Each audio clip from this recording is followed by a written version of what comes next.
Waalaikumsalam warahmatullahi wabarakatuh. Alhamdulillah rabbil alamin. Alhamdulillahilladzi arsala rasulahu bil huda wa dinil haqq liyudhhirahu 'ala ad-din wa kafa billahi shahida. Asyhadu an la ilaha illallah wahdahu la syarika lah wa asyhadu anna Muhammadan abduhu wa rasuluh.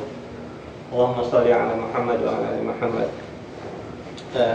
Terima kasih kepada Pak Kurniadi yang telah datang untuk menjadi pengisi dalam kamal kita pada hari ini, kajian Jumat malam pada hari ini. Saya ucapkan terima kasih, jazakallah khair telah datang, dan kepada teman-teman ikhwan dan akhwat saya ucapkan terima kasih untuk datang pada kajian malam ini, dan saya menghimbau untuk sama-sama kita menyimak materi yang akan diberikan oleh Pak Kurniadi, dan langsung saja saya berikan kesempatannya Pak Kurniadi untuk memulai kajiannya. Baik. A'udzubillahi minasyaitonirrajim. Bismillahirrahmanirrahim.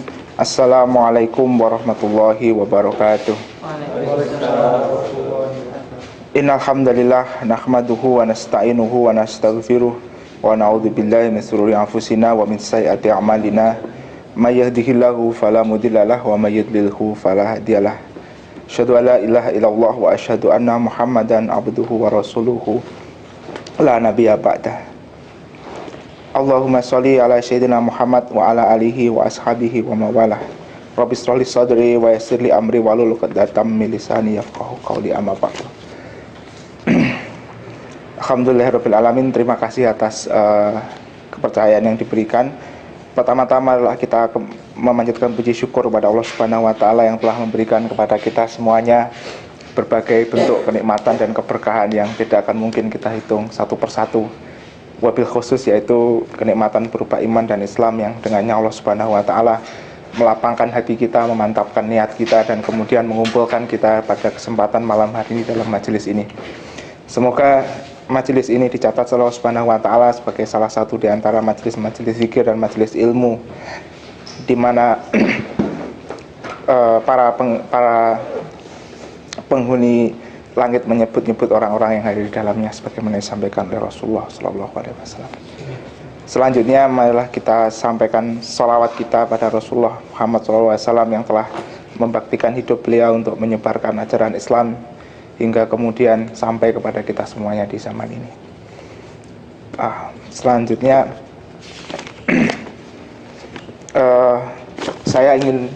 mari kita mulai. Saya ingin memulai dengan satu pertanyaan begitu ya.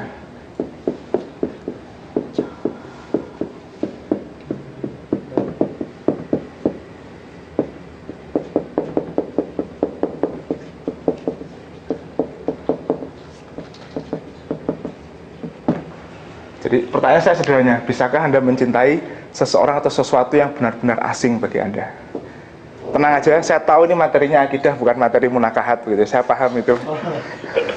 Gitu kan? Saya tahu itu. Saya sebenarnya berharap materi munakahat itu kemarin pas survei urutan pertama, tapi nggak apa-apa. Tapi nggak apa-apa. Ini ada hubungannya sama akidah gitu kan. Pertanyaannya adalah, bisakah Anda mencintai seseorang yang benar-benar asing bagi Anda?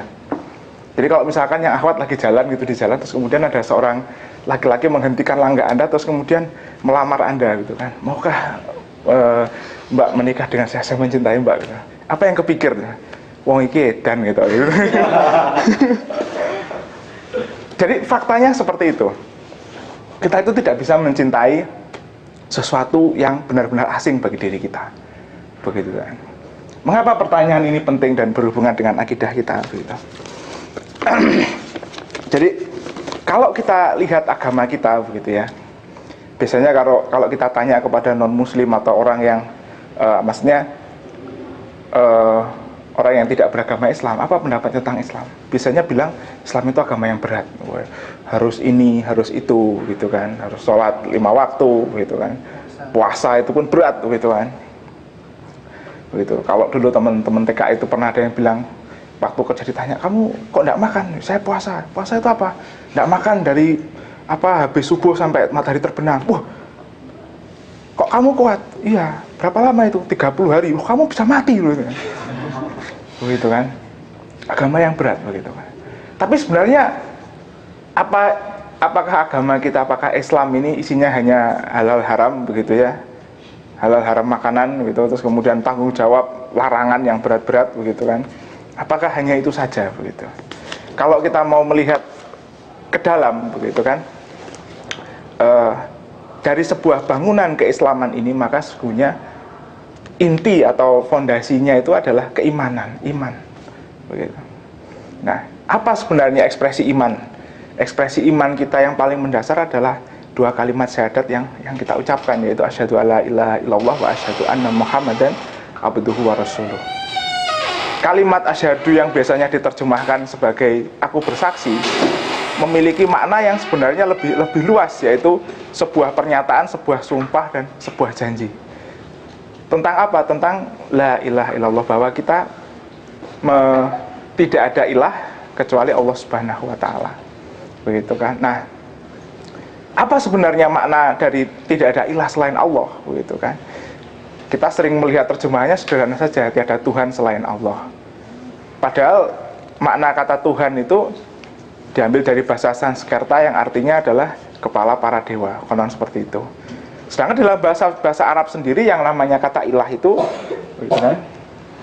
Jadi al-ilah itu kan memiliki 4 makna, mohon maaf, paling tidak gitu ya. Yang pertama adalah al-marhub. Yang kedua adalah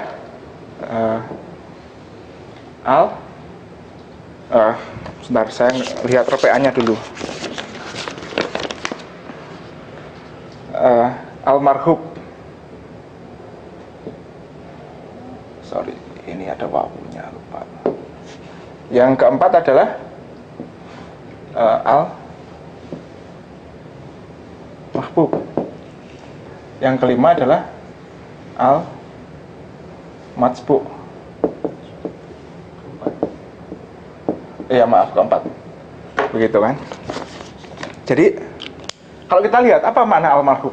Al-marhub adalah yang ditakuti. Al-marhub adalah yang diharapkan. Al-mahbub adalah yang dicintai, dan al-matsbu adalah yang diikuti. Jadi kalau kita lihat makna ilah itu adalah kaitannya dengan perasaan manusia, yang ditaati, yang diharapkan, yang dicintai, yang ditakuti, begitu kan? Itu kan perasaan manusia. Hanya satu saja yang mengindikasikan hubungan struktural, begitu kan? Jadi kalau kita bicara perintah larangan, begitu kan? Kewajiban tanggung jawab, begitu. Itu kan hubungan struktural, atasan bawahan. Antara hamba dengan majikan, antara pekerja dengan bosnya, gitu kan. Tak suruh ke sini, kamu harus ke sini, kalau enggak tak kasih sanksi, gitu kan. Kamu harus makan yang halal, kalau enggak dosa masuk neraka. Ini kan hubungan struktural. Dan dari makna ilah ini cuma satu aja. Yang 3 ini kan sebenarnya maknanya adalah makna hubungan perasaan, begitu kan. Dan di antara perasaan-perasaan ini tadi, ikatan emosional ini yang paling besar adalah, yang paling kuat adalah al-mahbub, perasaan rasa cinta, gitu kan. Nah, maka kemudian nyambung dengan pertanyaan tadi, begitu kan. Bagaimana kita bisa mencintai tanpa kita mengenal? Kita tidak akan mungkin mencintai sesuatu yang asing sama sekali bagi diri kita, begitu kan. Jadi kalau keimanan itu intinya adalah cinta, begitu, intinya adalah hubungan emosional, begitu, maka sesungguhnya pintu masuknya adalah dengan mengenal. Kalau kita menyatakan beriman kepada Allah Subhanahu wa taala, maka pintu masuk menuju keimanan itu adalah dengan mengenal Allah Subhanahu wa taala, begitu. Demikian pula dengan sebaliknya. Yang namanya kemusyrikan itu adalah ketika kita menyetarakan kecintaan kita kepada Allah Subhanahu wa taala dengan kecintaan kita kepada yang lain.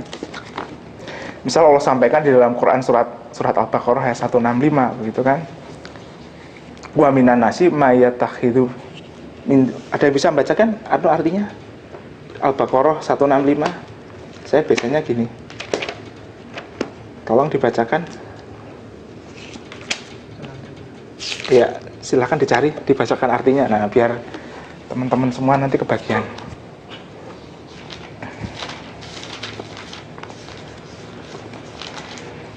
65. Bismillahirrahmanirrahim. Dan di antara manusia ada orang-orang yang menyembah tandingan-tandingan selain Allah. Mereka mencintainya sebagaimana mereka mencintai Allah. Adapun orang-orang yang beriman sangat cinta kepada Allah. Dan jika seandainya orang-orang yang berbuat zalim itu mengetahui ketika mereka melihat siksa pada hari kiamat, bahwa kekuatan itu kepunyaan Allah semuanya, dan bahwa Allah amat berat siksaannya. Iya, jadi di antara manusia itu ada yang mengambil tandingan-tandingan selain Allah. Andada, gitu kan, tandingan-tandingan. Tandingan-tandingan dalam apa? Yuhibbunahum kahubbillah. Mereka mencintainya sebagaimana mereka mencintai Allah Subhanahu wa taala. Jadi Allah tidak berkata-kata tentang tandingan ini sesuatu yang memiliki kekuasaan sama seperti Allah Subhanahu wa taala, memiliki kebesaran sama seperti Allah Subhanahu wa taala, begitu. Bisa jadi memang enggak, begitu. Tapi manusia mencintainya seperti mereka mencintai Allah Subhanahu wa taala. Begitu kan? Jadi seperti itu kebalikannya. Demikian pula kalau kita lihat di Quran surat Al-Anfal ayat yang kedua, begitu kan? Quran surat 8 begitu, Al-Anfal surat 8. Allah menjelaskan tentang ciri keimanan, begitu. Sesungguhnya orang-orang yang beriman adalah mereka yang bila disebut asma Allah gemetarlah hati mereka, dan bila dibacakan kepada mereka ayat-ayatnya bertambahlah iman mereka, dan kepada Tuhanlah mereka bertawakal. Ya. Jadi innamal mu'minuna alladzina idza dzukirallahu wajilat qulubuhum. Jadi sesungguhnya gitu kan, Allah menggunakan kata inama, Allah menggunakan pembatasan gitu kan. Sesungguhnya orang-orang yang beriman itu adalah orang yang apabila disebut nama Allah bergetarlah hati mereka. Jadi ciri pertama yang Allah sebutkan itu adalah ada kaitannya sama hati, getaran hati gitu kan. Ada kaitannya dengan perasaan. Jadi keimanan itu kaitannya dengan perasaan manusia. Gitu. Jadi inti dari agama ini adalah bagaimana kita memiliki hubungan emosional dengan Allah Subhanahu wa taala. Begitu. Bukan hanya masalah boleh atau tidak boleh, bukan masalah kewajiban dan larangan, tapi inti dari agama, inti dari din ini adalah bagaimana kita membangun hubungan emosional kita dengan Allah Subhanahu wa taala. Kalau kita lihat di ayat selanjutnya, begitu kan, Allah menyebutkan ciri-ciri itu dan menutup penyebutan ciri-ciri itu di surat Al-Anfal itu dengan mengatakan itulah orang-orang yang beriman dengan sebenar-benarnya. Benar enggak? Alladzina yuqimuna sholata wa yu'tuz zakata, begitu kan. Dan seterusnya, kemudian ditutup begitu kan. Ulaika humul mu'minun al-haqqo. Mereka itulah orang yang beriman dengan sebenar-benarnya. Begitu. Jadi sebenar-benarnya iman itu dimulai dengan getaran hati, dengan hubungan emosional dengan Allah Subhanahu wa taala. Nah, dari situlah maka kemudian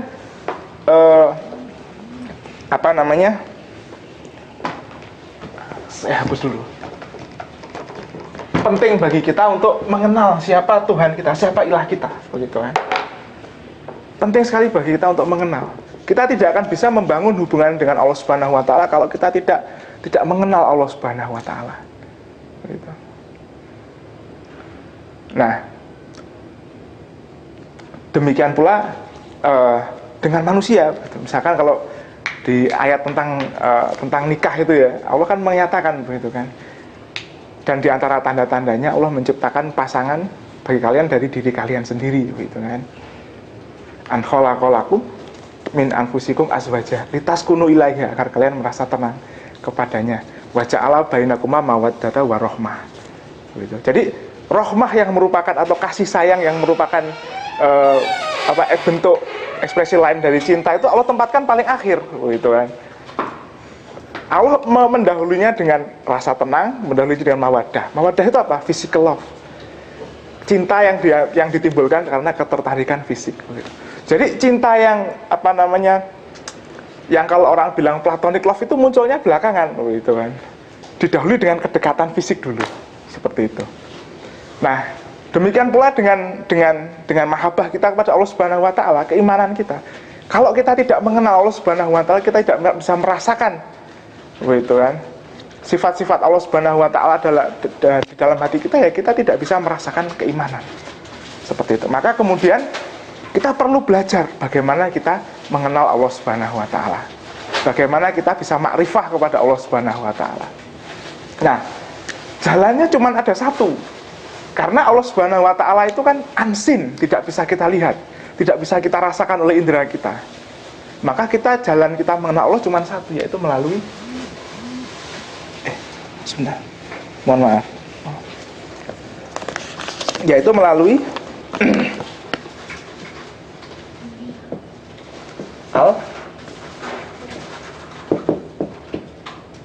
ayat atau ayat-ayatnya, begitu kan?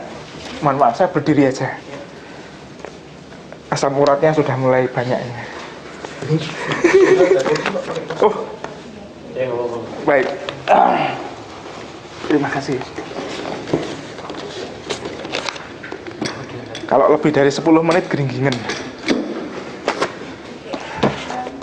Nah, jadi melalui ayat-ayatnya, begitu kan? Melalui tanda-tandanya yang ada yang Allah kirimkan kepada kita semuanya di muka bumi ini. Tiada lain dan tidak bisa pakai yang lain, begitu. Nah, apa tanda-tandanya itu? Tanda-tanda Allah atau ayat-ayat Allah yang kirimkan kepada kita itu ada 2, begitu kan?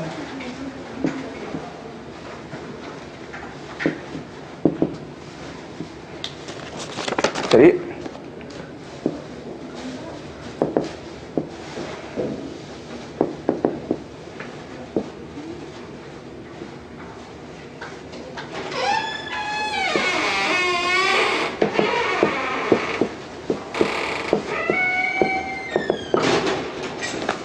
ada 2, al-qauliyah dan al-kauniyah. Al-qauliyah apa?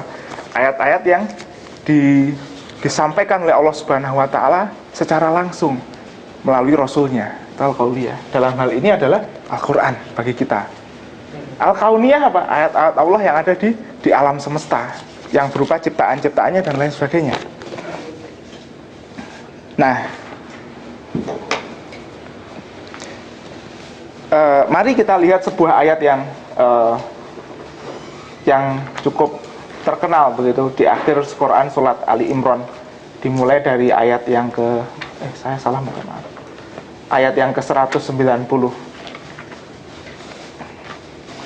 Nah, Allah menegaskan tentang jalan yang pertama, jalan kauniyah ini.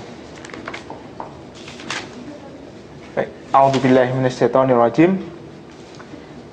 Inna fi khalqis samawati wal ard wa ikhtilafil laili wan nahari la ayatil liulil albab. Jadi sesungguhnya dalam penciptaan langit dan bumi dan silih bergantinya siang dan malam terdapat tanda-tanda bagi ulil albab, orang-orang yang berakal. Alladzina yazkurunallaha qiyaman wa qu'udan wa ala junubihim.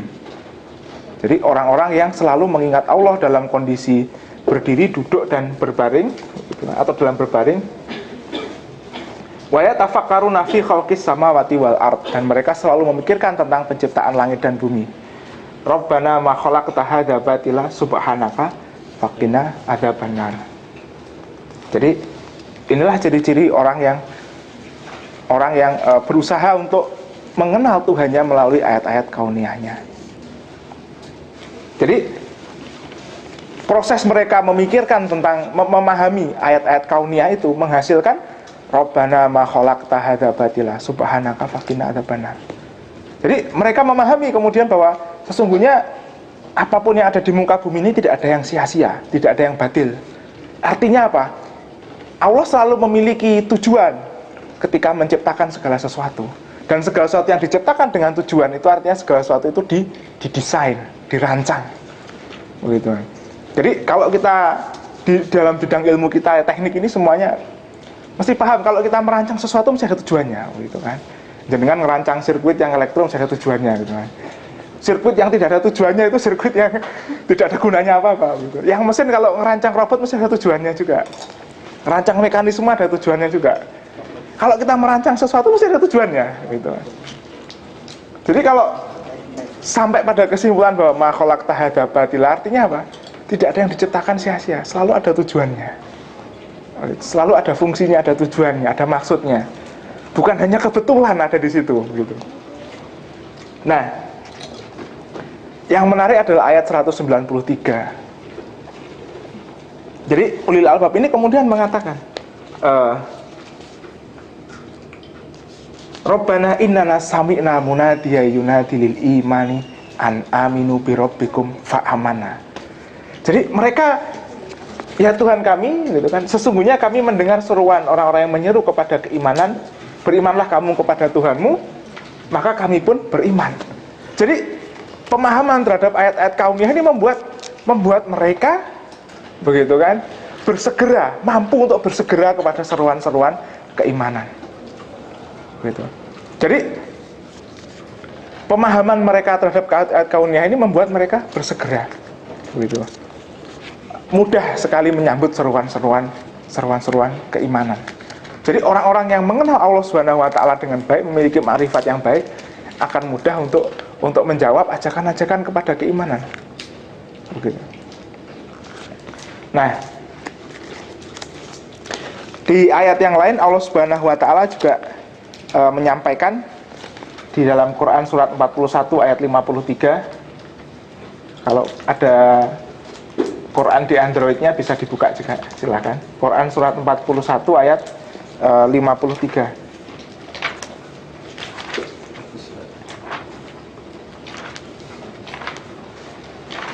41 itu Fusilat. Nah, ini menarik ini ayat ini.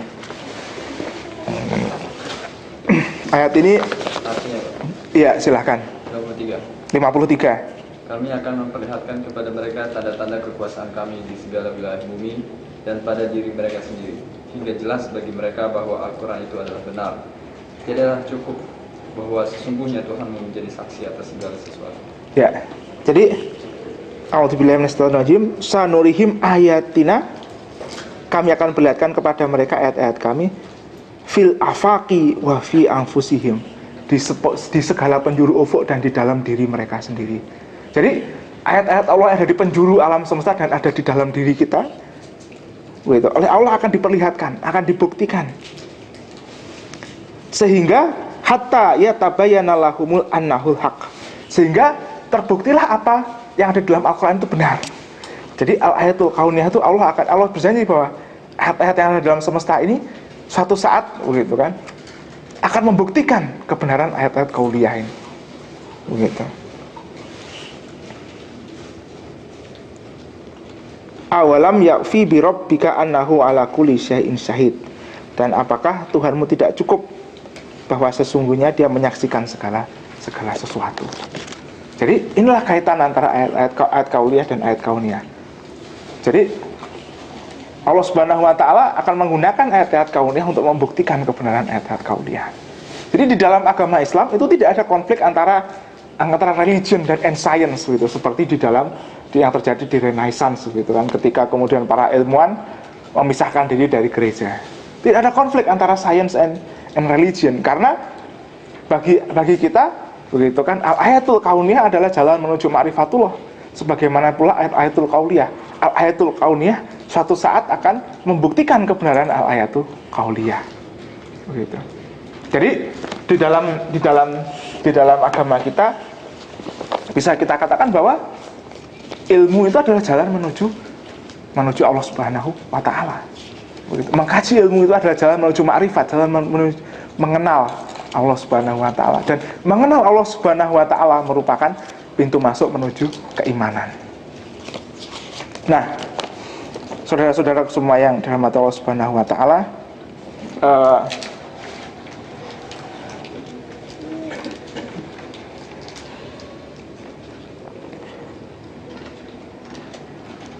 Allah Subhanahu wa taala memerintahkan kepada kita semuanya untuk berpikir, begitu kan. Dalam mengkaji ayat-ayat kauniyah ini kita harus menggunakan akal pikiran kita, tidak bisa tidak. Dan Allah memang memerintahkan kita untuk berpikir, begitu. Mohon maaf saya kembali. Kita bisa lihat di Quran 10 ayat 100. A'udzubillahi minasyaitonirrajim. Wa makana li nafsin antu'mina illa biiznillah, dan tidak ada seorang pun akan beriman kecuali dengan izin Allah. Wa yaj'alul rijsa 'alal ladzina la yaqilun. Dan Allah menimpakan kemurkaan kepada orang-orang yang tidak mempergunakan akalnya. Jadi kemudian di asalnya Allah mengatakan, Kulin zuru madza fis samawati wal ard. Perhatikanlah apa yang ada di langit dan di bumi. Wa ma tuhnil ayatu wal nuzuru an qaumil la yu'minun. Sesungguhnya tidak akan bermanfaat tanda kekuasaan Allah dan Rasulullah yang memberi peringatan bagi orang-orang yang tidak beriman. Jadi Allah Subhanahu wa taala memerintahkan kita untuk menggunakan akal pikiran kita untuk memahami al-ayatul kauniyah ini.